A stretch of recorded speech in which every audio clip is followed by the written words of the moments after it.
మరి మా గురు పరంపరలో ఒక అద్భుతం జరిగింది, చాలా అద్భుతం. చిన్న పాప గురు దీక్షిస్తాం. మా గురువు గారు పరంపరలో ఒక అమ్మాయికి చెవులు వినపడే కానీ మూగ అనమాట. ఆమె మాటలు సరిగా రావు, కానీ కే కే కి అనే క్రీమ్ అని పలికేది.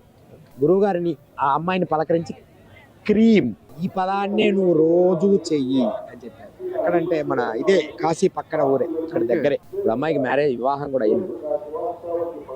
ఆ అమ్మాయి అలా 10-12 సంవత్సరాలు చేసింది. ఇంకా అమ్మాయికి ఏ పదం రాదు. Cream cream cream cream cream cream cream. ఆ అమ్మాయికి పరిపూర్ణమైన భాష వచ్చింది, అమ్మాయికి నోరు వచ్చింది. ఆ అమ్మాయి సంస్కృత భాషలో పెద్ద చదువులు కూడా పూర్తి చేసింది.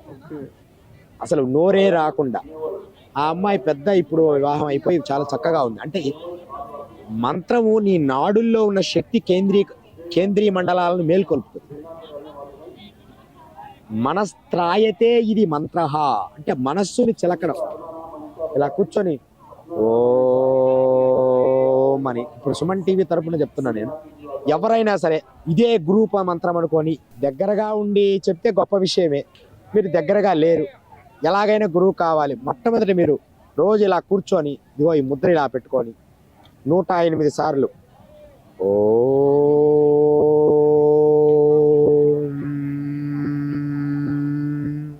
అని చేయండి ప్రతిరోజు. ఆటోమేటిక్గా మీ నాడీ మండలం అంతా శుద్ధి అయింది. అయితే గురువు దేనికి? మరి గురువు ఉంటే మార్గ నిర్దేశం చేస్తాడు. మనలో అహంకారపూరితమైన అబద్ధముతో కూడిన భావజాలాన్ని చంపేస్తాడు. నిన్న ఒక భక్తురాలు హుబ్లీ నుంచి వచ్చింది. ఒక భక్తురాలు, ఆవిడ చాలా మంచిదే, కానీ ఆమె లోపల ఒక రకమైన భావజాలాల్లో ఉంది. అప్పుడు మంచిదే, కానీ ఆ భావజాలం పోవడానికి గురువు ఏం చేస్తాడంటే శిక్ష వేస్తాడు. ఎలాంటి శిక్ష వేస్తాడు అంటే అట కొడతాడు, లేకపోతే ఆ నాడులను కొడతాడు. మన బాడీ ప్రతి అణువు కూడా మంత్రం ఇలాగిన జరిగిందనుకో, అది ఈ కుంభ లాంటి స్థలాల్లో మంత్రం జరగడం వల్ల వారికి అపారమైన శక్తి లభిస్తుంది. అందుకేనే ఎంతమంది ఇక్కడికి ఎందుకు వస్తున్నారంటే అందుకే. ఏదో ఒక గురువు కనపడకపోతాడా, వాడు నన్ను తరింపజేయకపోతాడా, నాకు ఏదో ఒక మంత్రం చెప్పబోతాడా అని అందరు వస్తారు. కానీ అందరు స్నానాలు చేసి వెళ్ళిపోతారు. కానీ ఎవరో కొంతమంది ఈ దాని మీద నిష్టగా ఉన్న వాళ్ళు అందరు కూడా యోగులు అఘోరాలు దగ్గరికి వెళ్ళిపోతారు. వాళ్ళ దగ్గర తిరుగుతూ ఉంటారు. ఎవరో వాళ్ళ మీద ప్రేమ కరుణించి వాళ్ళకు ఒక మంత్రం చెప్తారు. ఆ మంత్రం చేసుకొని గొప్ప వాళ్ళారు. మా ఇక్కడ కాళీ ఉపాసకులు ఉన్నారు. ఒక ఆవిడ రష్యన్, ఎన్నో సంవత్సరాల నుంచి మానసికంగా ఇబ్బంది పడుతుంది. ఆవిడకి ఒక మంత్రం ఇచ్చాడు, కాళీ మంత్రం. ఆవిడ అపారమైన శక్తిగా సాధన చేసి కాశీలో తరించి ఆ గురువుగారిని కూడా ఆ దేశానికి తీసుకుపోయి ఇలా ఆమె కొన్ని వందల మంది శిష్యులయ్యారు. ఇప్పుడు ఆ స్వామీజీకి కాళీ ఉపాసన నేర్పించాడు. ఆమెకు మానసిక శక్తి ఏర్పడింది. లోపలున్న భయము, ఆందోళన అన్నీ పోయాయి. ఎందుకు నానా? ఎందుకంటే మన సనాతన ధర్మములో భార్య, భర్త, కుటుంబము ఒక పద్ధతి ఉంటుంది. విదేశాలలో ఒక వ్యక్తికి 4 భార్యలు, ఒక వ్యక్తికి 4 భర్తలు. వాళ్ళకి అలజడి, ఎప్పుడు అలజడే. అలాంటి నిజమైన అలజడి ఉన్నప్పుడు ఇక్కడికి వచ్చి ఈ భారతదేశంలో గురువును ఆశ్రయించి వాళ్ళు ఒక మంత్రం ఇచ్చినప్పుడు ఆ మంత్రముతో వారి కర్మలను కడుక్కొని వాళ్ళకి తెలిసిపోతుంది. మనకేంటంటే చుట్టూ ఎవరు చూసినా స్వామీజీలే ఉంటారు. ఎవరు మంచోలో ఎవరు ఎలాంటి వాళ్ళో తెలియదు. దానివల్ల వాళ్ళు మన వాళ్ళు డెకరేట్ చేయరు. వాళ్ళకి అలా ఉండదు.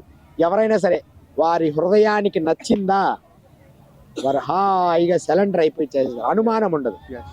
సో ఏవైతే ఈ గురుపదేశం తీసుకున్న తర్వాత కొన్ని నియమ నిబంధనలు అనేది ఉంటుంది. అంటే మాంస ఆహారాలు తినడం కావచ్చు, లేకపోతే మద్యం సేవించడం అట్లాంటిది. అంటే ఇప్పుడున్న నవేడేస్లో అది చాలా కామన్గా ఉంది గురించి. సో వ్యూవర్స్కి కావచ్చు, మీ భక్తులకు మీరు ఏం చెప్పాలనుకుంటున్నారు? ఖచ్చితంగా అహింసా పరమో ధర్మ అని మనకు పిరమిడ్ సొసైటీల్లో కూడా ఈ మధ్య చేస్తున్నారు. తెలంగాణ రాష్ట్రాల్లో ఏదైనా మాంస భక్షణ మానండి, శాకాహారమే మంచిది. మీరు ఎంతమంది గొప్ప గొప్ప వ్యక్తుల్ని మీరు పరిశీలించండి, అందరూ శాకాహారం బాటిన పడుతున్నారు, మాంసాహారం వేడుతున్నారు. కానీ మన తెలంగాణ ఆంధ్ర రాష్ట్రాల్లో వీటిని ఇంకా వదలలేకపోతున్నాం. వాస్తవానికి అవన్నీ ఎవరు తినాలంటే పులులు సింహాలు అవి తినాలి. ఓకే వాటి కోసం అవి వచ్చినాయి. ఓకే కానీ మనకు అలా లేదు, మనుషుల కోసం రాలే అవి వాస్తవంగా. కానీ మరి గురుదేవ ఎలా వచ్చింది ఇదంతా అంటే, ఇప్పుడు యుద్ధములో ఉన్నవాడు యుద్ధ సైనికులు ధీరులు రక్షించాలనే పటుత్వం ఉన్న వాళ్ళు వారికి అవసరం అవన్నీ. వారు దేశాన్ని రక్షించడానికి ఒక ప్రాతిపదిక తీసుకొని ఒక ధైర్య సాహసాలతో యుద్ధం చేయాలి. వీరందరికీ ఏం అవసరం? పూర్వము అలా ఉండేది, అడవులు కొండలు ఉండేవి, అందరికీ కూడా ఆ ఆహారం అదే దొరికేది. ఇప్పుడు ఉదాహరణకి పూర్వకాలంలో ఇన్ని రకాల పండ్లు ఇన్ని రకాల పదార్థాలు దొరికేవి కాదు. దొరకనప్పుడు ఇప్పుడు నిన్ను ఒక దీవిలో వదిలేశాను అనుకో, ఏమీ లేనప్పుడు ఏం తింటాం? అక్కడ చేపలు అవి తింటాం. నిన్ను ఒక మంచు కొండల్లో వేసాను అనుకో, అక్కడ యాపిల్ పండ్లు దొరుకుతాయి, అది తింటాం. అదే నిన్ను ఒక అడవిలో వేసాను అనుకో, అక్కడున్న కొన్ని జంతువులు కొన్ని పండ్లు తింటాం. అలా అలా పెరుగుతూ పెరుగుతూ అలా ఏర్పడి ఆ ఏరియాలో ఇప్పుడు కలకత్తా కాకపోతే బ్రాహ్మణులు చేపలు తింటారట, ఏదో చెప్తారు, వాటిని జలపుష్పాలు అంటారంట. అది కానీ ఇప్పుడు కాదు, పూర్వకాలంలో వాళ్ళు అక్కడే ఉండి అక్కడే అదే దొరికేది. తినడానికి ఏదో మనిషి బతకాలి కాబట్టి. కానీ ఈ కాలం అవసరం లేదు. ఇప్పుడు అద్భుతమైన ట్రాన్స్పోర్ట్ ఉంది. ఎక్కడ ఇదిగో ఆస్ట్రేలియాలో ఉన్న పండు కూడా మనకు దొరుకుతుంది. రకరకాల యాపిల్స్ తక్కువ చీప్గా మనకు దొరుకుతున్నాయి, రకరకాల పండ్లు దొరుకుతున్నాయి. నాన్ వెజ్ తినాల్సిన అవసరం ఏముంది? కానీ దానికి అలవాటు పడిపోయారు. ఒక సిస్టమేటిక్ గా ఉన్న దాన్ని ఎవడో ఒకడు బస్టు పట్టిస్తాడు, దానికి అదే అలవాటు పడిపోయారు. ఒక గురువు వచ్చి ఇదేదో మంత్రం చెప్తాడు, ఆ మంత్రము నాణ్యమైనది ధర్మవంతమైనది మనం సాధన చేయాలి. ఒకడు వచ్చి ఇదే మంత్రం అన్నాడు అనుకో, అది మనం చేయకూడదు. అంటే ఇలా అజ్ఞానాన్ని జ్ఞానమని గుర్తించే విద్య నేర్పించేవాడు గురువు. ఇది జ్ఞానము, ఇది అజ్ఞానము, ఇది జ్ఞానము, ఇది అజ్ఞానము, ఇది మంచి, ఇది చెడు అని నిజాన్ని ఇదిగో ఇతను నిజమైన గురువు, ఇతను నిజమైన గురువు కాదు అని చెప్పి తెలియచేసే విధానములో తెలుసుకునేదే గురువు. థ్యాంక్ యూ గురూజీ, చాలా మంచి సందేశం ఇచ్చారు. సర్వమంగళాని భవంతు. చాలా చక్కటి విషయాలు తెలుసుకొని అందరూ సాధన చేసి మంత్ర సాధన నేర్చుకున్నారు. రోజు మీరు 108 సార్లు 5 సార్లు 10 సార్లు అనుకోండి.